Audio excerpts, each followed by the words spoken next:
Guys, in today's video I'm gonna show you how to find my data settings on my account on Snapchat, easy and quick.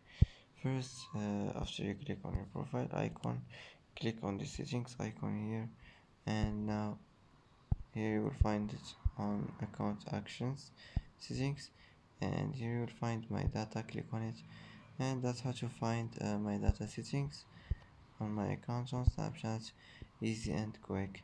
And that's it for today.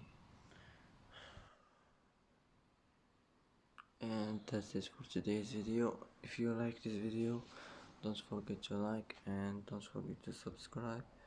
I hope this video is helpful for you, and thanks for watching until the end, and see you in the next video.